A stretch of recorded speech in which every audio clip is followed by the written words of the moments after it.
독도하심으로 예배 시작하겠습니다.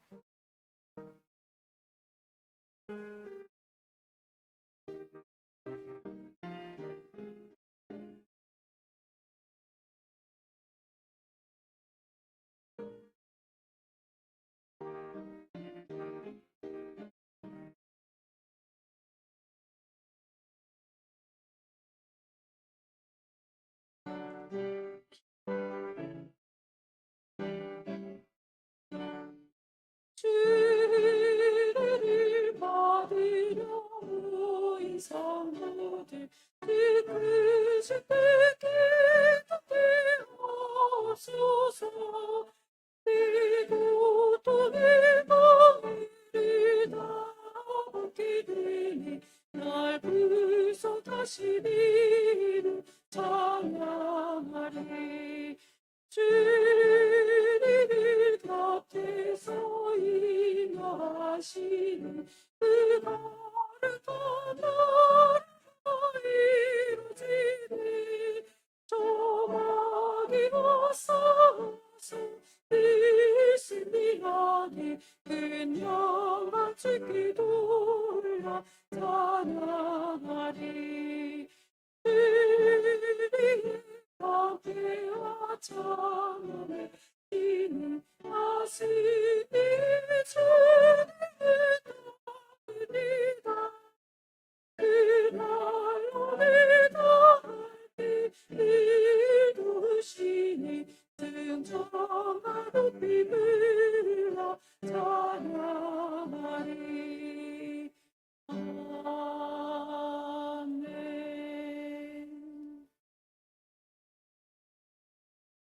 여호와여, 의의 호소를 들으소서. 나의 울부짖음에 주의하소서.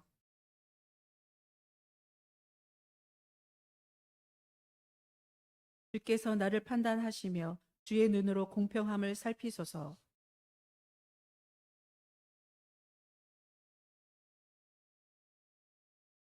흠을 찾지 못하셨사오니 내가 결심하고 입으로 범죄하지 아니하리이다.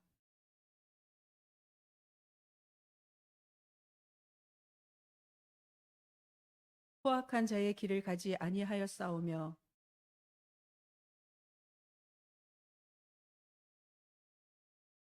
하나님이여 내게 응답하시겠으므로 내가 불렀사오니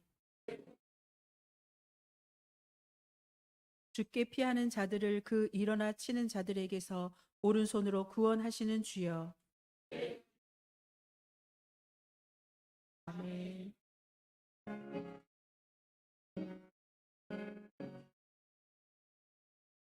그 예수보다도 귀한 것은 없네. 이 세상 불귀와 바꿀 수 없네. 영축은 내 대신 돌아가시. 그 놀라운 사랑 못해 세상 버리고 세상 자랑하는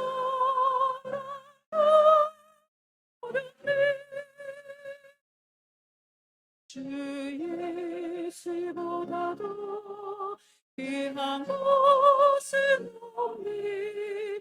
예수밖에는 없네. 주 예수보다도 귀한 것은 없네.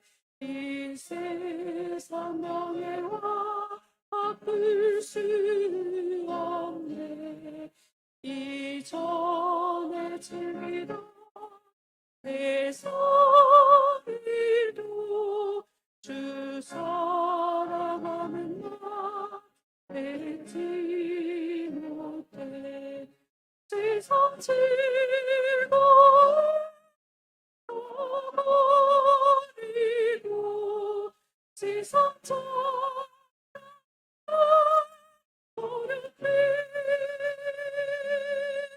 주 예수보다도 귀한 것은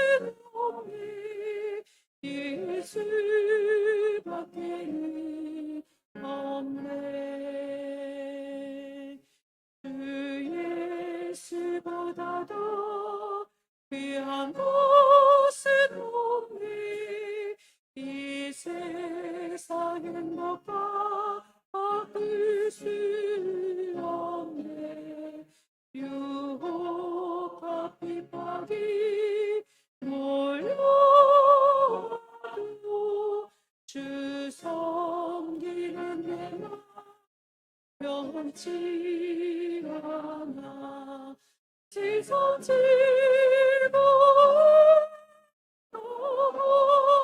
버리고 세상 오르네. 주 예수보다도 귀한 것은 없네. 예수밖에 없네.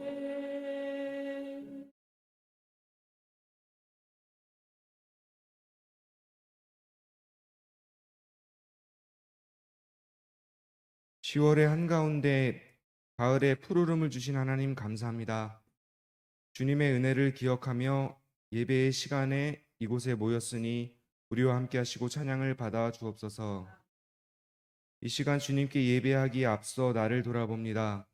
영원한 것에 소망을 두지 못하였음을 용서하여 주옵소서. 눈앞에 보이는 세상 유익에 마음을 두고 계획했던 삶을 회개하오니 죄를 사하시고 하늘에 소망을 두게 하여 주옵소서. 다양한 생각들과 가치관들이 섞여 있는 복잡한 세상 가운데 성도된 우리의 생각과 마음을 지켜주시기 원합니다. 깊이 생각하는 것을 싫어하고 무엇이든 가볍게 생각하는 세태 속에서 죄악인 것을 경계하게 하시고 우리에게 분별하는 영을 허락하시어서 주님의 뜻과 다른 것을 알게 하시고 멀리하게 하여 주옵소서. 그러나 다른 생각을 가진 사람을 미워하지 않게 하시고 사랑할 수 있게 하시고 진리에 벗어나는 것에는 단호하게 하여 주옵소서. 우리를 사랑하시어서 불쌍히 여겨 슬퍼하시고 기뻐하기도 하시고 때로는 분노하기도 하신 하나님, 우리를 돌보시는 하나님의 도우심을 구합니다. 세계 곳곳에 전쟁과 지진과 이상 기후로 하루 만에 수백 수천 명의 목숨이 사라지는 기사를 연이어 듣고 있습니다. 수많은 이들이 고통받고 슬퍼하는 일들이 일어나고 있습니다. 기도들이 오니 고통 속에 있는 이들에게 하나님의 인도하심이 있기 원합니다. 하나님을 찾을 때 도우시는 능력을 경험하고 구원받는 역사가 일어나기 원합니다. 이 시간 예배를 통하여 하나님 만나기 원하는 성도마다 주님 앞에 간구하는 문제들이 해결되기 원합니다. 또한 주님께 응답받으며 하나님과 더욱 깊은 교제가 일어나기 원합니다.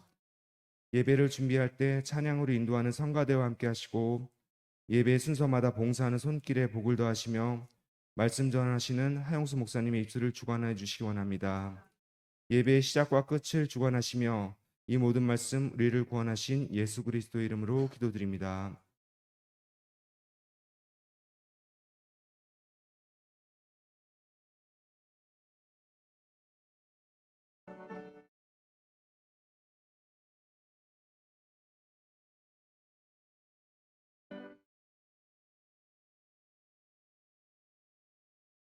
앞뒤로 평화 인사 나누시기 바랍니다.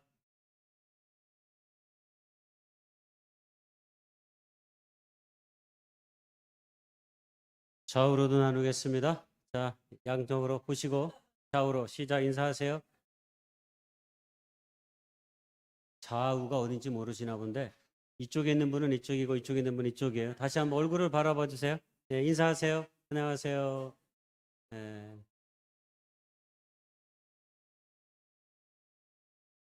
이번 주 성경 암석 구절 베드로전서 5장 7절의 말씀입니다.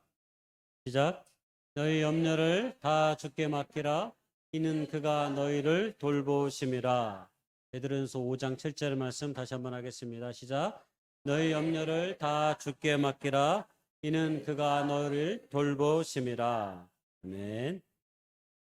한가족 전도 축제를 위한 태신자 카드 이거 오늘까지 이게 제출해 주시는 날입니다. 이따가 예배 끝나고 모든 모임 끝나고 우리 전도 축제 준비 모임 때 그때 받도록 하겠고요. 특별히 기타 또 특별히 속해 계신 분들은 저에게 별도로 제출해 주시면 좋겠습니다.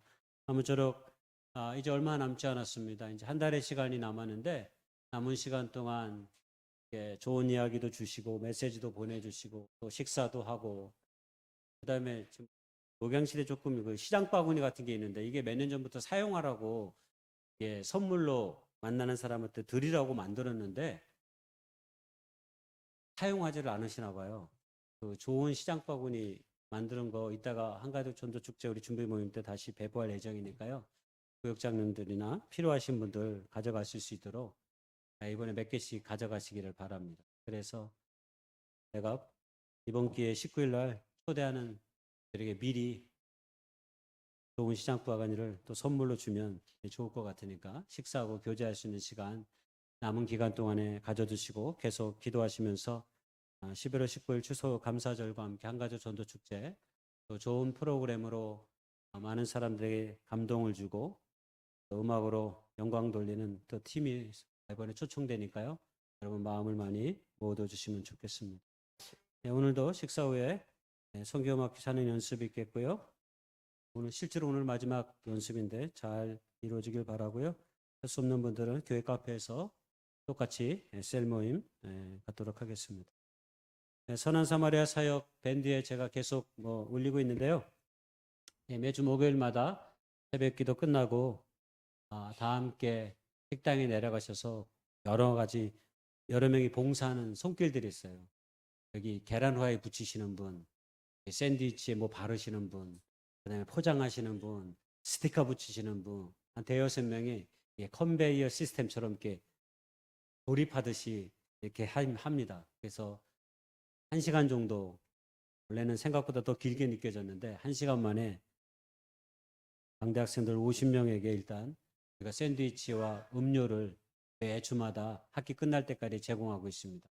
여러분 계속해서 기도해 주시고 아무쪼록 이런 기회를 통해서 많은 학생들에게 주님의 교회가 여기 있다라고 알려지고 또 그들의 삶의 어느 지경에서 주님을 찾을 수 있는 축복된 기회가 마련될 수 있기를 계속해서 관심 가져주시고 기도해 주시면 좋겠습니다. 예배 후에 모든 모임 끝나고 준비 모임 갖겠고요.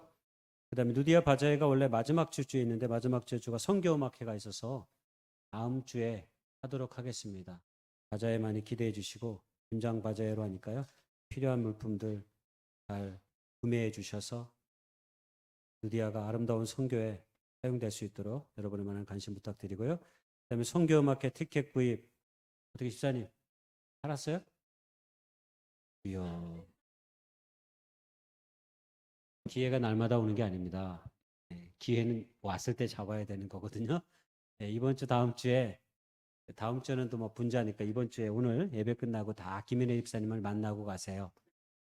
만나고 계시면 아름다운 선물을 나눠드릴 때 기꺼이 받으시고 선물의 값을 주시면 됩니다. 김인혜 집사님을 다 만나러 오늘 몇 명 만나는지 알려주세요. 저한테. 어느 분이 김인혜 집사님을 얼마나 사랑하시는지 김인혜 집사님을 만나고 가시면 좋겠습니다. 그다음에 우리 어제 결혼식을 했는데 전주에서 여기까지 또 오늘 신혼여행을 아직 안 갔나 봐요. 인사드리러 왔습니다. 우리 윤찬호 형제하고 우리 유진아 자매님이신데 일어나 우리 박수 한번.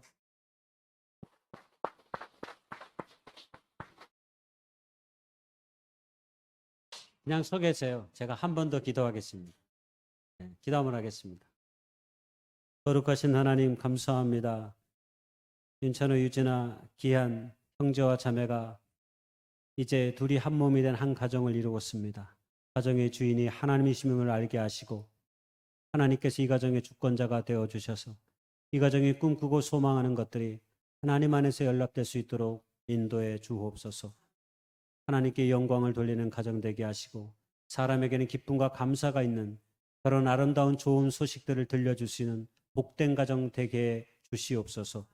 이제 사랑의 진정한 시작이 온 줄 믿사오니 하나님 시간의 가정 속에서 아름다운 열매를 맺게 하시고 복되고 축복된 가정으로 인정받을 수 있도록 하나님 인도해 주옵소서. 서로를 아름답게 세워주며 서로를 격려하고 위로하면서 하나님 앞에 복된 가정 이룰 수 있도록 다시 한번 주의 성령께서 안위하여 주시옵소서. 그들의 모든 발걸음을 지켜 주시옵소서. 예수님의 이름으로 감사하며 축복하며 간절히 기도드려 싸움나이다. 아멘. 네, 감사합니다. 그냥 오지 않고 또 떡도 같이 선물로 갖고 왔어요. 그러니까 나눠서 드시면 좋겠습니다. 특별한 연금 쓰시면 주의 만찬 시간 갖도록 하겠습니다. 하나님의 말씀 베드로전서 4장 19절의 말씀입니다. 그러므로 하나님의 뜻대로 고난을 받는 자들은 또한 선을 행하는 가운데 그 영혼을 미쁘신 창조주께 의탁할지어다. 제가 좋아하는 시인 이성복 시인이 오래전에 내 고통은 나뭇잎 하나 푸르게 하지 못한다라고 하는 책을 썼는데요. 짧은 경구 아포리즘으로 기록되어 있는데요. 그 책 가운데 이런 내용이 있습니다. 모든 고통은 진리와 기쁨으로 가는 길이다. 그런데 너는 그것을 장애물로만 생각하고 있다. 그렇죠. 우리의 삶에 부딪히는 작은 고통과 장애물 때문에 우리는 한 단계 일어설 수 있고 우리가 그동안 경험치 못했던 것들을 삶을 통해 배우는 과정이 되기도 합니다. 사람의 모든 삶은 그런 과정을 통해서 새롭게 성장하고 자라가는 것입니다. 좋은 일만 있으면 모든 것이 행복할 것 같지만 그렇지 않습니다. 우리의 삶의 어려움과 눈물의 시간들이 때로 있을 때 우리의 기쁨의 소중함을 더 크게 느껴지게 되고 우리의 삶을 더욱더 하나님께 온전히 맡기며 나아가시는 기회가 된다 생각합니다. 어느 날 문득 제 삶 가운데 그런 생각이 들은 적이 있었습니다. 비 중에 가장 반가운 비가 뭘까? 소나기를 보면서 제가 이 비가 세상에서 가장 반가운 비 아니야? 그런 생각이 들었습니다. 이건 제가 아침에 운동을 하는데 새벽 기도가 끝나고 운동하면서 깨달은 겁니다. 왜냐하면 운동을 갈까 말까를 망설였는데 이 비가 소낙비라는 거예요. 소낙비라는 건 뭐예요? 잠시 지나가는 비라는 거예요. 잠시 지나가면 내가 원하는 걸 할 수 있겠다라는 생각이 들어서 제가 소낙비가 온다는 얘기를 듣고도 그냥 운동장에 나갔습니다. 그랬더니 소낙비가 그치고 밝은 햇살에 비춰서 운동을 할 수 있었습니다. 그러면서 깨달은 게 세상에서 가장 반가운 비가 소낙비구나. 시간이 지나면 내가 원하는 것들을 할 수 있는 것을 알려주는 비이기 때문이다. 우리가 이 땅에서 당하는 삶 가운데 당하는 모든 아픔과 고통도 마찬가지일 거라는 생각이 들었습니다. 우리가 지금 당하는 아픔, 슬픔, 고통이 있습니다. 그러나 이 모든 것도 시간이 지나면 언젠가 끝이 납니다. 그리고 그 끝에는 하나님의 놀라운 사랑과 은혜가 있습니다. 예수 그리스도의 십자가가 그리고 그 십자가상에서의 죽음과 부활이 우리에게 그것을 선명하게 보여주었습니다. 우리는 이 떡과 이 잔을 매주 대하면서 그런 주님의 십자가의 은혜와 그리고 장애와 고통을 넘어서 우리에게 다가오시는 기쁨과 생명의 소망을 다시 한번 깨닫습니다. 그러므로 저와 여러분이 오늘도 이 떡과 이 잔을 통해서 소낙비가 지나 새로운 삶의 시간들이 우리에게 다가와 평안과 기쁨으로 살아가듯이 지금의 모든 어려움을 넉넉히 믿음으로 이겨나갈 수 있는 아름다운 믿음의 다짐이 이 떡과 이 잔을 대하면서 우리에게 있어질 수 있기를 간절히 소망합니다.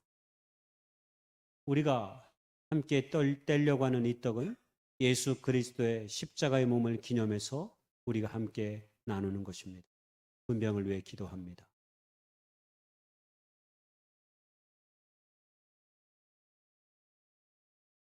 아름다운 생명의 날들을 우리에게 주셔서 그래도 살아갈 수 있는 은혜를 주신 것을 진심으로 감사합니다.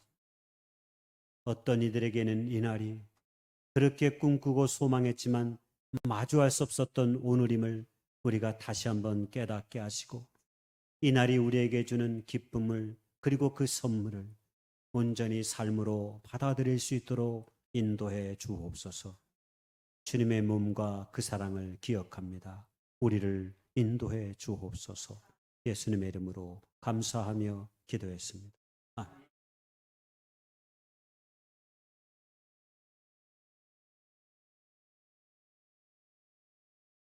세례 받으신 분들 일어나셔서 이 떡에 함께 참여하시기를 바랍니다.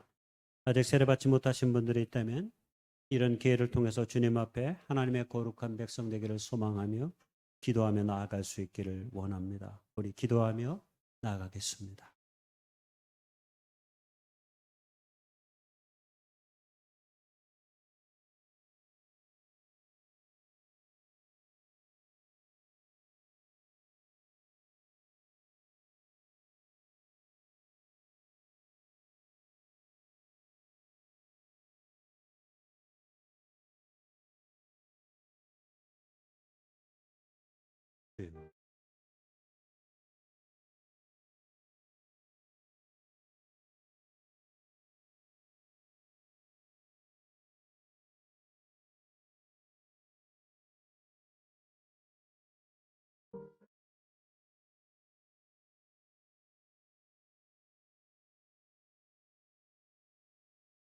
인도에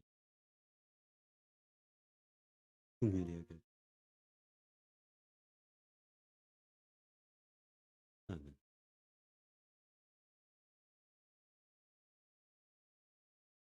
아멘.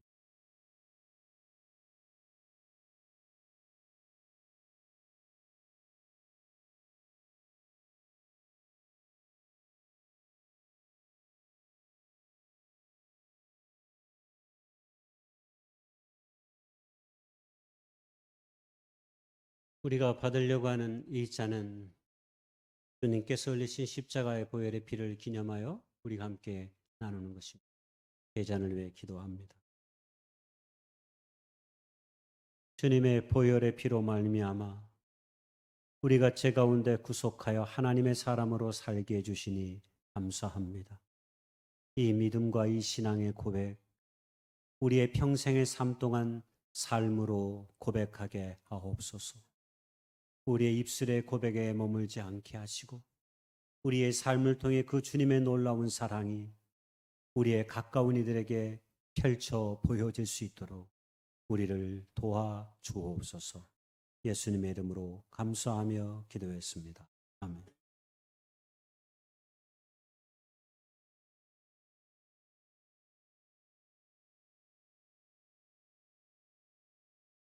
주님의 전에 참여하시면서 하나님 앞에 드릴 찬양 231장입니다.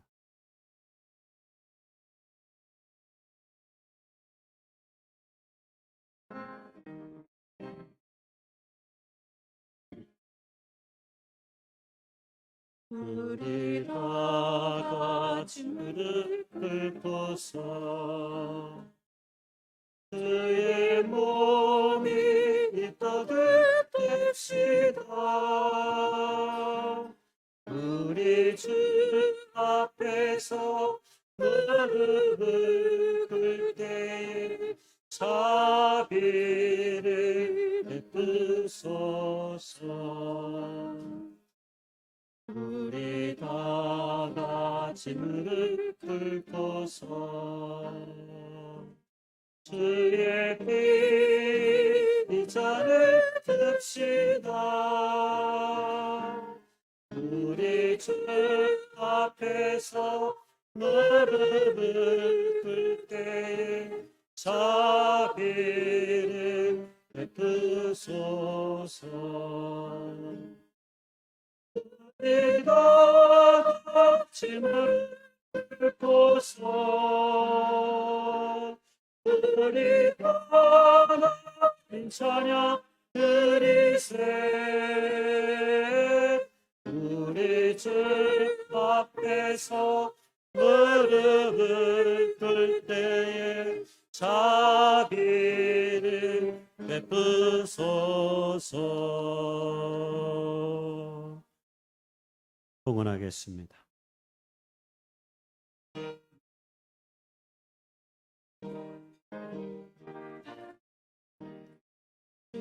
다 같이 길 가는 것 즐거운 일 아닌가. 우리 주님 걸어가지 발자취를 밟겠네. 한 걸음 한 걸음 주 예수와 함께 날마다 우리 걸어가리. 어린아이 같은 우리 미련하고 약하나 주의 손에 이끌리어 생명길로 갔겠네. 한 걸음 한 걸음 주 예수와 함께 날마다 걸어가리. 꽃이 피들이나 험한 골짜기라도 그가 인도하는 대로 주와 같이 가겠네. 한 걸음 한 걸음 주 예수와 함께 날마다 우리 걸어가리. 옛 선지자의 녹같이 우리들도 천국에 들려 올라갈 때까지 주와 같이 걷겠네. 한 걸음 한 걸음 주 예수와 함께 날마다 우리 걸어가리.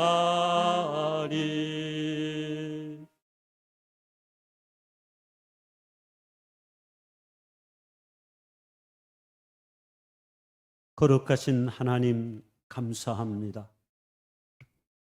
우리 눈앞에 펼쳐지는 가을의 순간들은 찬란하고 아름답지만 세계 곳곳에서 들려오는 고통의 소리에 때로 아득한 절망을 느끼기도 합니다.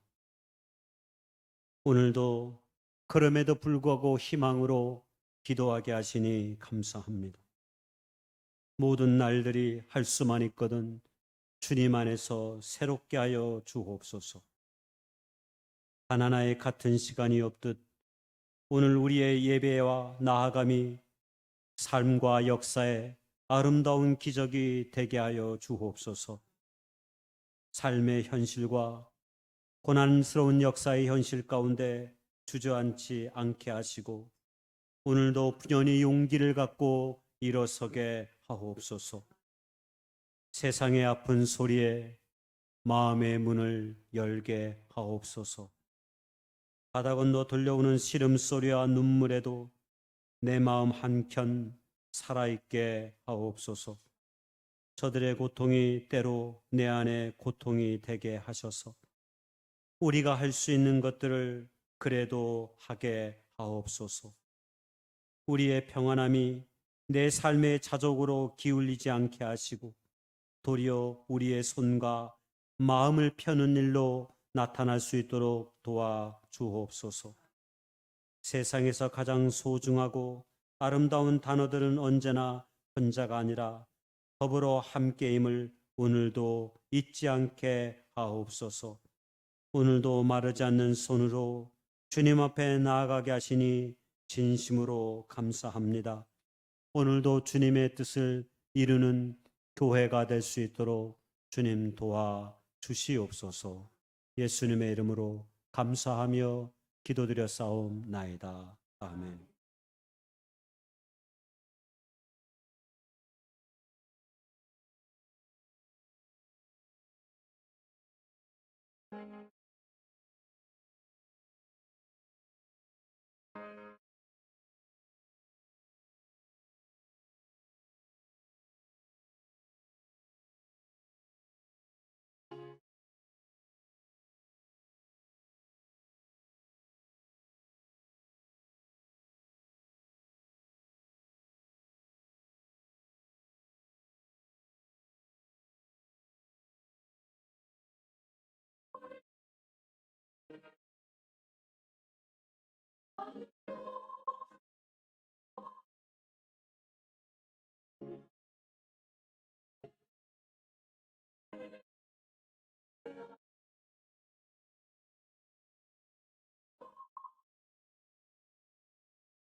말씀 창세기 6장 5절에서 8절 말씀.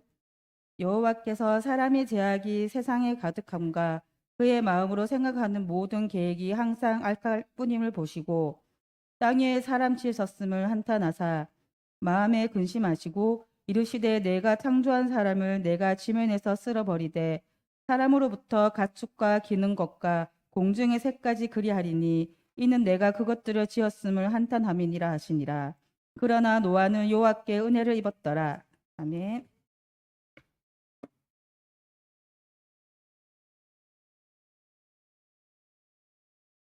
제가 원래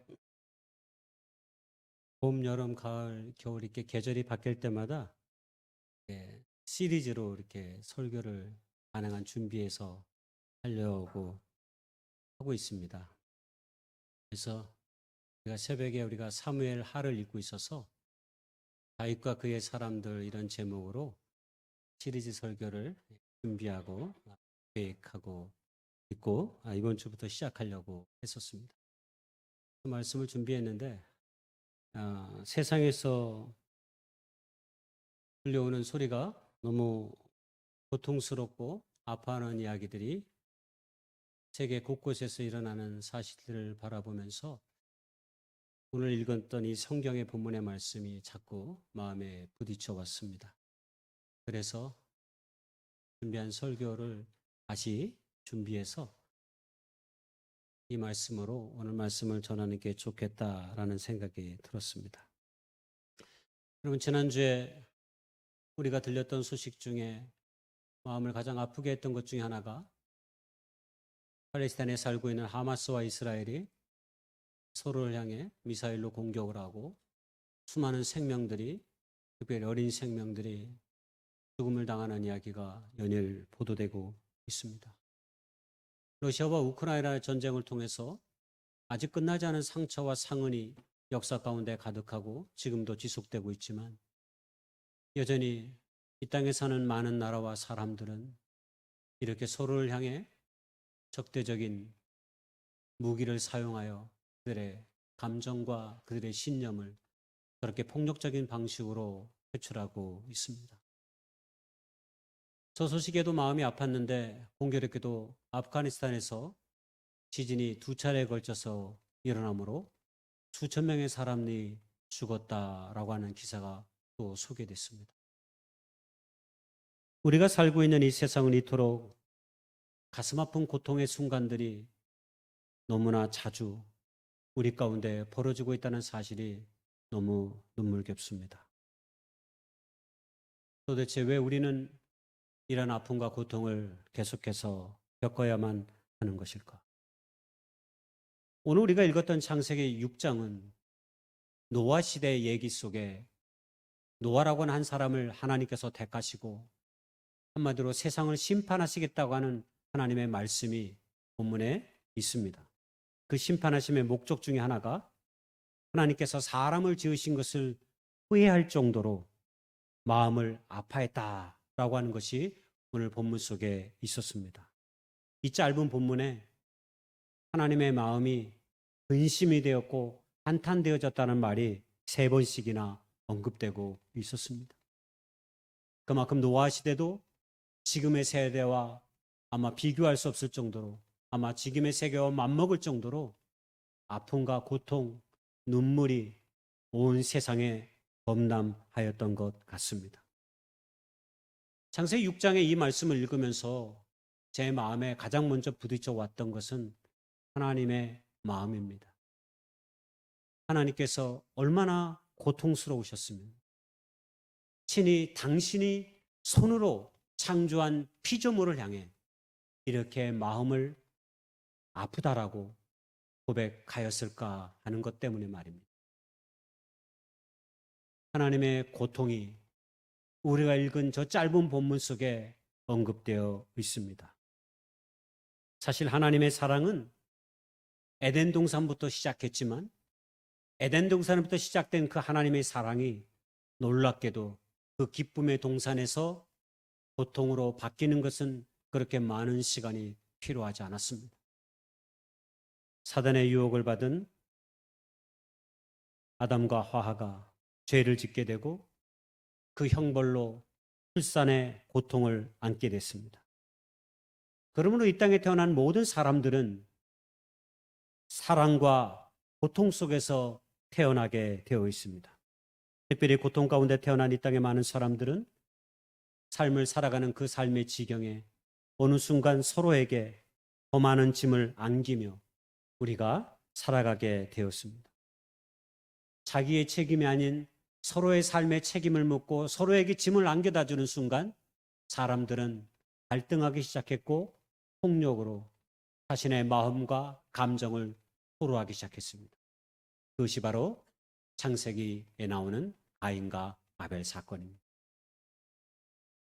아담과 하와의 범죄는 가인과 아벨의 사건으로 폭력적으로 나타나고 급기야는 노아의 시대에 이르러서는 모든 사람들이 감당할 수 없는 폭력으로 온 세상이 얼룩져 버렸습니다. 그러나 하나님께서는 우리를 향한 세상을 향한 희망의 끈을 놓을 수는 없었습니다.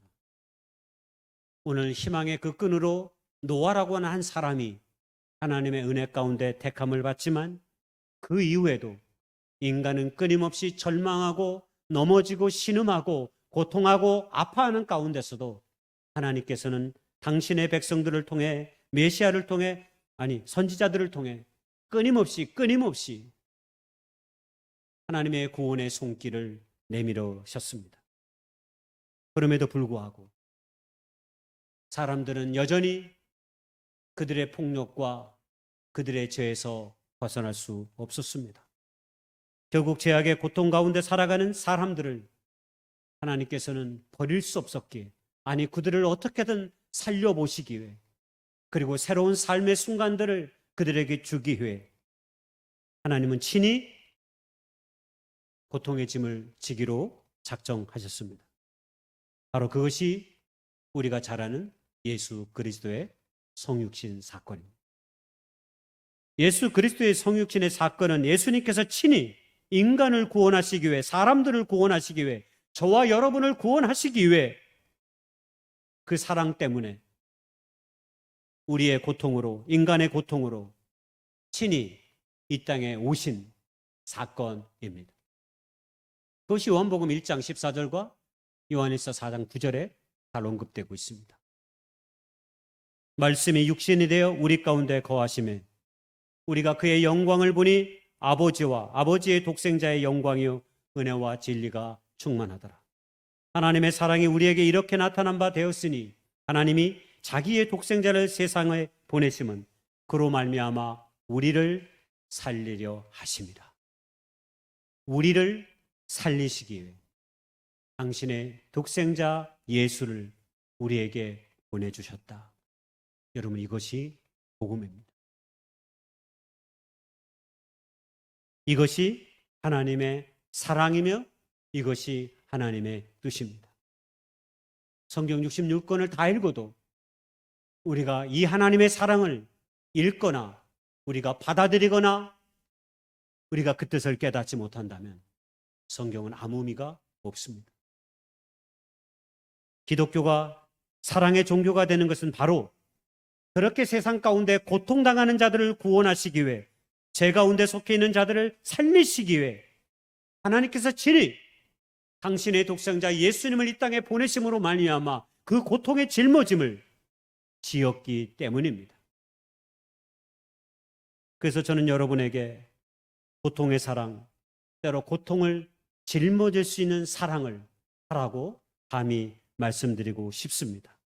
왜냐하면 성경이 그리고 하나님이 그리고 예수님이 오늘 그리스도인을 사는 우리에게 그것을 요구하고 있기 때문입니다. 하나님의 사랑이 어디서 완성됩니까? 십자가에서 완성되지 않습니까? 가장 치욕스러운 인간의 고통을 기꺼이 짊어지심으로 하나님께서는 그 사랑을 완성시키신 것이죠. 여러분, 이것을 믿는 자들이 그리스도인입니다. 이것을 믿는 사람들의 모임이 교회입니다. 그러므로 우리 주님께서 짊어지신 그 고통의 짐을 기꺼이 우리도 짊어지려고 하는 마음으로 살아갈 때 여러분, 우리의 신앙은 생명이 있고 살아있다라고 말할 수 있는 것입니다. 그러면 저와 여러분은 정말로 이런 짐을 지며 나아가고 있는 것입니까? 우리가 자주 사용하는 말이 하나님은 사랑이십니다 라는 말입니다. 하나님은 사랑이시다라고 하는 이 신앙의 고백이 추상적인 어휘가 아님을 제가 금방 말씀드렸습니다. 십자가가 하나님의 사랑이기 때문입니다. 십자가가 하나님의 사랑의 증표이기 때문입니다. 여러분의 사랑의 증표는 무엇입니까? 여러분의 신앙의 증표는 무엇입니까? 우리 교회는 그 신앙의 증표가 무엇입니까? 누군가 이렇게 물어본다면 우리의 신앙, 우리의 교회가 얼마나 좋고 건강한 교회인지를 우리가 생각해 볼 수 있지 않겠습니까? 만약 그 질문에 우리가 온전히 답하지 못한다면 미안하지만 우리 교회는 좋은 교회가 아닙니다. 우리 교회는 건강한 교회가 아닙니다. 우리의 신앙, 우리의 믿음도 미안하지만 허위입니다. 그리고 위선입니다. 하나님은 복의 근원이시기도 하시지만 당신의 사랑을 고통 가운데 짊어지신 것, 바로 그것이 복음의 본질이기 때문입니다. 그러므로 그 복음의 본질 안에 세워져 있는 교회가 건강한 교회요, 오늘 이 시대 속에서 하나님의 뜻을 이룰 수 있는 교회가 되지 않겠습니까? 우리의 신앙도 마찬가지입니다. 예수 믿고 잘 되고 복 받는 거 중요합니다. 미안하지만 그것은 시간의 과정 속에서 때로 하나님께서 섭리하시는 것이고, 하나님의 궁극의 뜻은 세상이 당하는 고통의 그 짐을 내가 예수님을 통해, 내 아들을 통해 지었듯이 이제 너희들도 그 짐을 지어야 한다라고 오늘도 말하고 있는 것입니다. 하나님은 우리의 고통을 끌어 안으시는 분입니다. 그래서 사랑과 고통은 서로의 이면입니다. 사랑과 고통은 한 묶음입니다. 동전의 양면과 같은 것입니다. 그것을 가장 구체적으로 보여주는 것이 가족입니다. 가족은 우리가 온 마음을 다해 사랑할 수밖에 없는 존재들입니다. 근데 여러 번 소개했지만 가족에 대한 가장 무서운 정의는 일본인 영화 감독 이타노 다케시가 하지 않았습니까? 아무도 보지 않는다면 때로 내다버리고 싶은 존재. 그런 존재도 될 수 있는 거죠. 가족이 늘 사랑스럽지만은 않더라고요. 어쩔 때는 진짜 저 인간 없었으면 좋겠어. 그래야 내가 훨훨 나비처럼 날아다녀 시간을 누릴 텐데 이 나이 드신 더 이상 얘기하면 안 되고 카톡방에 어떤 분이 그런 글을 써가지고 제가 마음에 너무 와닿아가지고 읽을 때 내게 정말 잘해야 된다 뭐 그런 제목으로 글이 와가지고 보니까 그렇더라고요. 남자는 갈수록 아내가 필요한데 신혼부부 잘 들으세요. 나이가 들수록 아내는 남편이 필요 없대요. 그러나 이건 다 세상적인 이야기입니다. 믿음의 사람들은 그런 마음을 먹으면 안 돼요. 검은 머리가 뭐 팥불이 되도록 말도 안 되잖아. 무슨 뭐 검은 머리가 팥불이가 돼. 검은 머리는 그냥 하얗게 되지. 팥불이 안 돼요. 근데 뭐예요? 예? 하얘져. 팥불이가 하얗군요. 죄송합니다. 제가 주방에 있질 잘 안 해봐가지고. 어쨌든 그렇게 사랑하라는 거 아니에요. 그렇게. 그래서 가장 사랑하는 것이 가장 아픔을 줄 수 있어요. 가장 아픈 것이 또 가장 사랑을 느끼게 해줘요. 그게 가족이에요. 우리가 자녀들 때문에 얼마나 아파합니까? 우리가 부모님 때문에 얼마나 아파합니까? 근데 아프기 때문에 사랑이야 라고 어떤 가수가 노래하더라고요. 노래는 못하겠어요. 아프기 때문에 사랑이야. 그 말이 정답입니다. 여러분 사랑하지 않으면 아프지 않아요. 관심도 없어. 누가 지나가는 사람한테 우리가 막 마음이 아파요? 별로 안 아파요. 지나가는 노숙자에게 약간 마음이 쓰이긴 하지만 막 아프진 않아. 그냥 걱정되고 근심이 될 뿐이지 막 아프진 않아. 나와 깊은 관계 속에 없으니까. 근데 가족은 안 그래요. 또 사랑하는 친구들, 또 믿음의 식구들은 안 그러잖아요. 때로 아프잖아요. 누가 어려운 일을 당하고 눈물 나는 일을 당하면 그 아픔 때문에 우리가 목 놓아 기도하게 되고 그 영혼을 위해 좀 살려달라고 우리가 기도하지 않습니까? 그 이유가 뭐 때문입니까? 사랑 때문입니다. 하나님이 내게 베풀어 주신 그 사랑 때문에 견딜 수 없는 마음으로 살아가는 거, 그게 그리스도인입니다. 그걸 가장 선명하게 보여주는 거, 거듭 얘기하지만 겟세마네 동산에서의 예수님 아닙니까?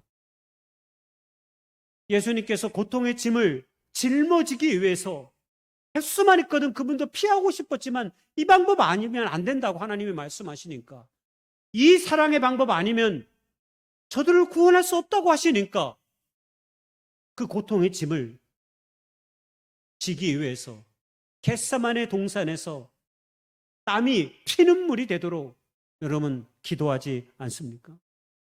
고통 속으로 자신을 밀어넣을 수밖에 없는 예수님, 우린 그것을 겟세마네 동산에서 보지 않습니까?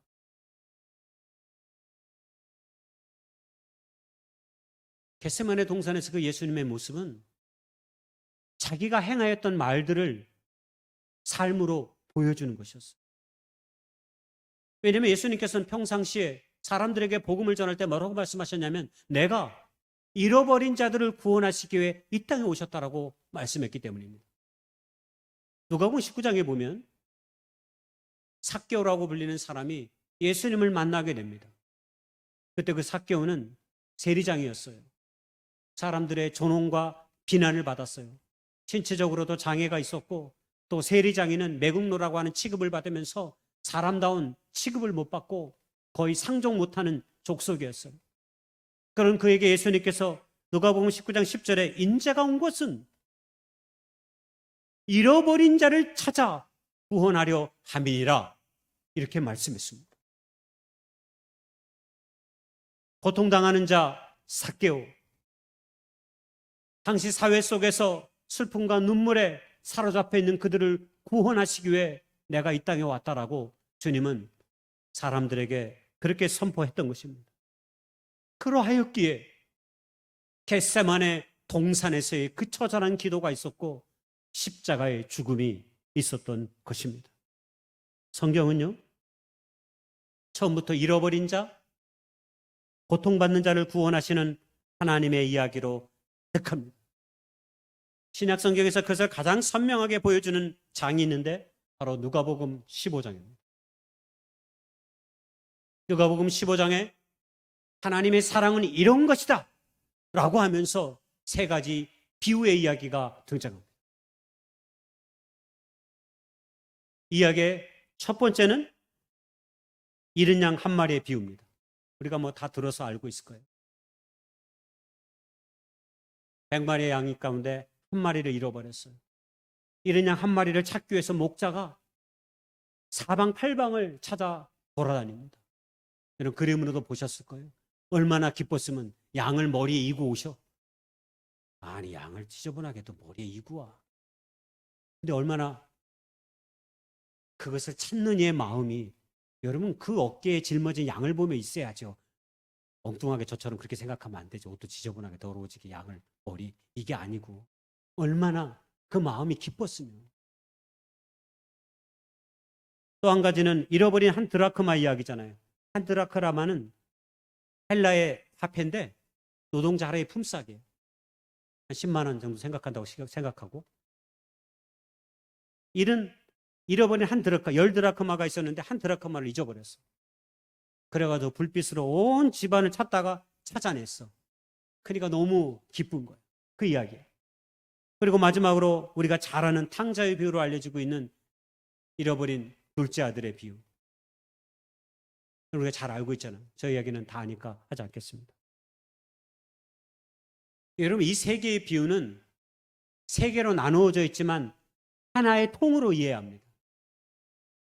그 내용은 주님께서 잃어버린 자들, 잃어버린 것을 찾는 데 있다는 것. 한 목자가, 한 아버지가, 한 여자가 잃어버린 물건과 잃어버린 사람을 찾는 것에 있다라고 하는 겁니다. 여러분, 잃어버린 것, 잃어버린 자들에 대한 애틋한 마음이 무엇입니까? 바로 고통을 안는 사랑이다. 이렇게 말씀드리고 싶습니다. 우리 하나님 아버지의 사랑, 고통을 안는 사랑. 작든 크든 잃어버린 자와 잃어버린 것에 대한 고통스러운 마음을 안고 살아가는 일, 이 땅 가운데서 그리스도인들이 반드시 짊어지고 가야 될 것이지만 오늘날 우리가 많이 잃어버렸습니다. 오늘날 사람들은 소유에 집착해서 내 것을 얻는 일에 관심이 많습니다. 그래서 내 삶의 소중한 것들이 이루어져도 그것을 잘 깨닫거나 발견하지 못할 때가 많이 있습니다. 그래서 성경은 때로 우리가 그 마음 잃어버리지 않게 하기 위해서 작은 것의 소중함들을 가르쳐주는 비유가 많이 있습니다. 대표적으로 보리떡 5개와 물고기 2마리의 비유 같은 것, 그리고 가부의 2렙돈의 이야기 같은 것. 작지만 그 어느 것보다도 소중한 것들인 거죠. 놀랍게도 이 세 개의 비유가 궁극적으로 보여주는 결론이 있습니다. 여러분 이 세 개의 이야기를 다 아다시피 마지막에 뭐가 있습니까? 잔치가 벌어져요. 잔치. 잃어버린 것을 찾고 잃어버린 사람을 찾을 때 잔치를 벌입니다. 잔치. 하나님의 나라의 잔치를 이렇게 비유적으로 얘기한 것입니다. 잃어버린 자들, 고통당하는 것들을 찾아지거나 돌아올 때 하나님의 거룩한 나라의 잔치가 벌어지는 것이죠. 이 세 개의 비유는 한마디로 법과 이웃을 불러 모아 이런 생명이 회복되는 순간들을 모든 사람들이 함께 즐거워하는 것으로 이야기는 끝이 납니다. 그러면 우리가 질문할 수 있죠. 잃어버린 것을 찾지 못하거나 잃어버린 자를 찾을 수 없을 때, 그럴 때는 어떡합니까? 우리의 잔치는 요원한 것이 되고 맙니다. 잃어버린 것을 찾지 못할 때, 잃어버린 사람을 찾지 못할 때 우리의 잔치는 벌어지지 않는다라고 하는 사실입니다. 오늘 주님의 몸된 교회가 여기 서 있습니다. 그리고 우리가 그 이름으로 오늘도 살아갑니다. 근데 만약 우리가 잃어버린 자를 찾거나 찾지 않는다면, 고통당하는 자를 향해 기도하거나 그들을 향해 나아가지 않는다면 하나님의 나라의 잔치가 우리 가운데 벌어질 수 있는 것입니까? 없습니다. 우리가 11월 19일 한가족 전도 축제를 하려고 합니다. 저는 이 잔치가 하나님의 나라의 잔치가 되기를 소망합니다. 좋은 CCN 가수를 불러다가 우리가 좋은 음악을 듣습니다. 우리의 영혼을 위로하고 하나님의 사랑을 느끼는 것도 듣습니다. 그러나 이 모든 소식, 이 모든 찬양과 이 모든 이야기를 정작 들어야 될 사람들은 그날 특별히 초대된 우리의 믿음의 사람들. 거기에는 때로 우리 안에 있다가 잃어버린 자들도 있을 것입니다.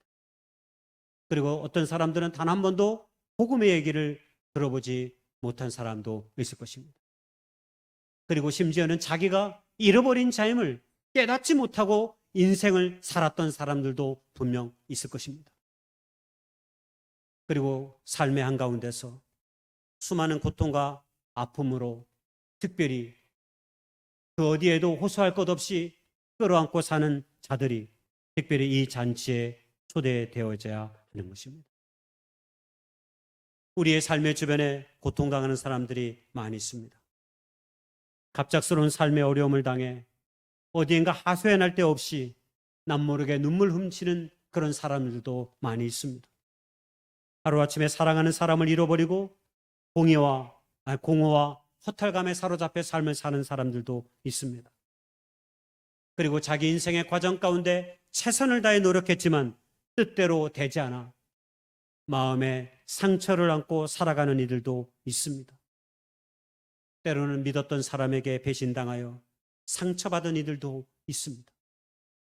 이웃의 괴롭힘과 관계로 인해 어디에도 기댈 것 없이 고통스러워하는 이들도 있으며, 또한 육신의 병든 몸으로 인해 뭔가 마음이 무너져버린 사람들도 우리의 삶의 주변에 있습니다. 이렇게 고통을 안고 부유하는 모든 사람들이 특별히 이 잔치에 그 누구보다도 초대되어져야 될 사람들입니다.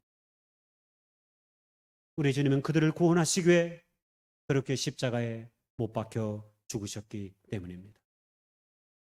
이전에도 한번 소개한 적이 있지만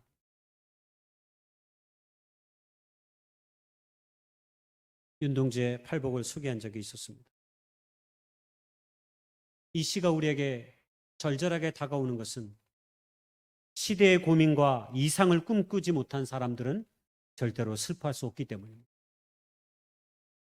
윤동주는 일제치하에서 민족의 고통과 아픔을 남의 것이 아닌 자기의 것으로 받아들였습니다. 그래서 그는 팔복을 고통으로 노래했습니다.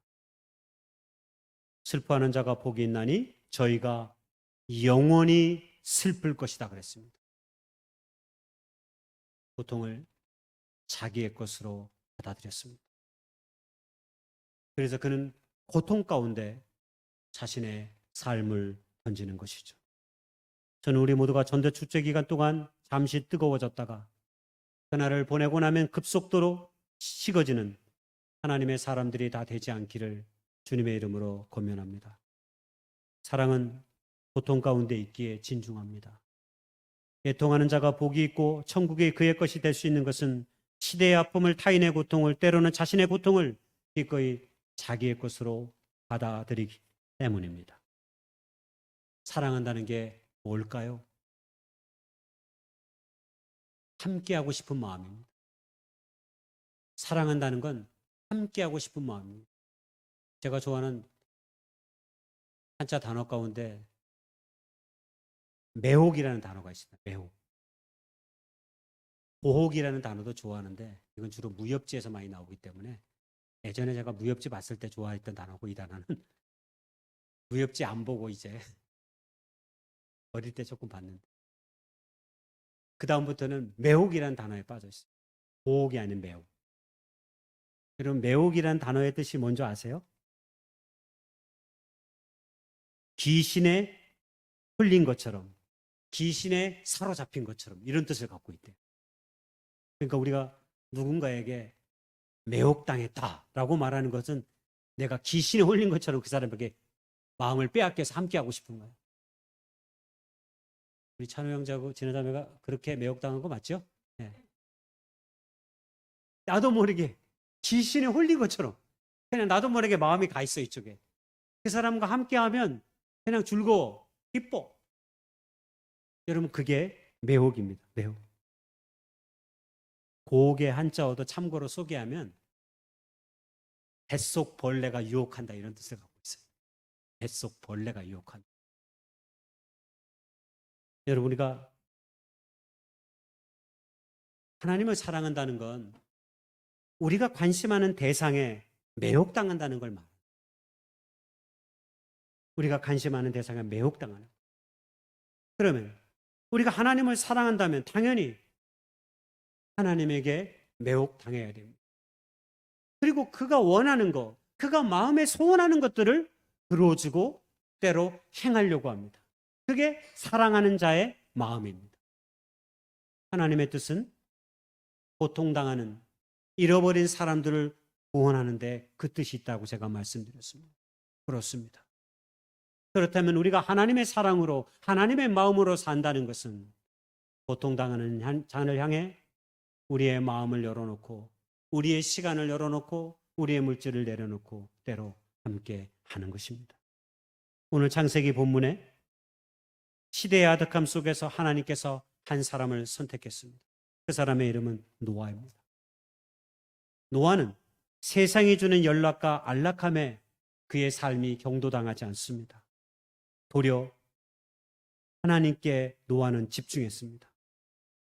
하나님께 매혹당함으로 말미암아 시대의 안락함과 시대의 불의함에 마음을 빼앗기지 않았습니다. 시대에 매혹당하면 우리는 세상을 향해 나아가지만 하나님께 매혹당하면 우리는 주님이 기뻐하시는 일들로 나아가게 되어 있는 것이죠. 바로 노아는 그렇게 시대가 암울하고 폭력으로 뒤덮이고 고통 가운데 있었지만 그는 그 고통을 딛고 오직 하나님을 향해 있었다라고 하는 것입니다. 그래서 하나님이 가장 그들을 향해 가슴 아파하면서 내가 저들을 구원해 내기 위해 방주를 지어야 되겠다고 말하였을 때 노아는 한 번도 방주를 보지도 못하였지만 구경도 하지 못했고 물을 본 적도 없지만 그는 그 방주를 기꺼이 지었던 것입니다. 오랜 세월에 걸쳐 하나님의 뜻을 이루기 위해 말입니다. 그게 신앙입니다. 결론입니다. 일제강점기에 성서조선이라고 하는 잡지를 만들어서 많은 사람들을 신앙으로 일깨웠던 사람이 있습니다. 그 사람의 이름이 김교신입니다. 그분은 우리에게 신앙을 이렇게 정의했습니다. 신앙의 생활은 기술이 아니라 천하의 대도 공의를 활보하는 생활이다 라고 말합니다. 하나님이 원하시는 길을 우리가 걸어간다는 것은 쉽고 편안한 길이 때로 아닙니다. 어떨 때는 고통받는 자들을 가슴에 안고 사는 삶, 여러분 그것이 신앙의 길이기도 합니다. 우리 주님께서 길 잃어버린 자들, 고통당하는 자들을 찾으러 오셨듯이 우리 또한 그 길의 도상 가운데 우리의 삶이 서 있다는 사실을 늘 기억하면서 사는 것, 바로 그것이 믿음의 사람들인 우리가 함께 걸어가야 하는 길입니다. 기도하겠습니다. 이 시간 기도하며 나아갈 수 있기를 원합니다.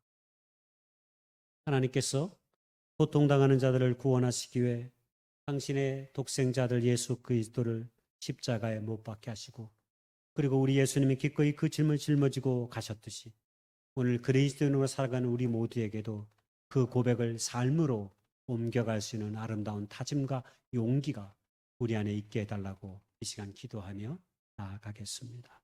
기도하겠습니다. 거룩하신 하나님, 우리의 삶의 안위와 평안함에 늘 우리의 삶의 초점이 가 있다면 이제 주님 다시 한번 하나님의 뜻과 말씀대로 우리의 삶의 모든 관심을 주님 앞에 두고 우리 주님이 걸어가셨던 그 길 위에 내 자신을 세워갈 수 있도록 아버지 인도해 주시옵소서. 우리 너무나 부족하고 허물이 많아 언제나 하나님의 뜻 가운데 살려 하지만 세상이 주는 미혹에 넘어갈 때가 너무 많습니다. 그러나 이제라도 주님을 온전히 신뢰하며 믿음 가운데 나아가는 저희들의 삶이 될 수 있기를 원합니다. 부족한 저희들을 인도해 주셔서 오직 하나님께서 원하시는 그 길에 우리 자신을 맡기며 나아갈 수 있는 용기와 다짐이 저희들 가운데 있어질 수 있도록 주님 도와주시옵소서. 그래서 어제보다 더 나은 그리스도인의 모습으로 오늘과 내일을 살아갈 수 있도록 주님 도와주시옵소서. 예수님의 이름으로 감사하며 간절히 기도되었사옵나이다. 아멘. 우리 다 같이 일어나셔서 304장 찬양 드리겠습니다.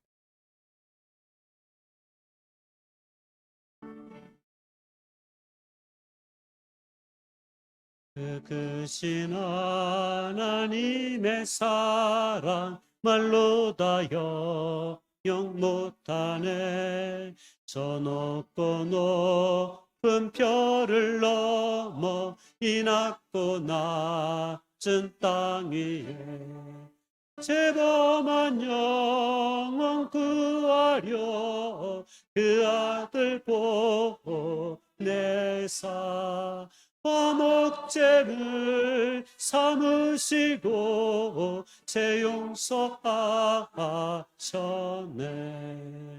하나님 크신 사랑은 증량다 못하네. 영원히 변치 않는 사랑 성도여 찬양. 괴로운 시절 지나가고 땅 위에 영원세할 때 주 믿지 않던 영혼들은 큰 소리 외쳐 울어도 주 믿는 성도들에게 큰 사랑 베푸사 우리의 죄 사했으니 그 은혜 잊을까. 하나님 크신 사랑은 증량다 못하네. 영원히 변치 않는 사랑 성도여 찬양하세. 하늘을 두루 말이 삼고 바다를 머물 삼아도 한없는 하나님의 사랑 자기로 갈 수 없겠네. 하나님의 크신 사랑 그 어찌 닿을까. 저 하늘 높이 쌓아도 채우지 못하리. 하나님 크신 사랑은 증량다 못하네. 영원히 변치 않는 사랑 성도여 찬양하세.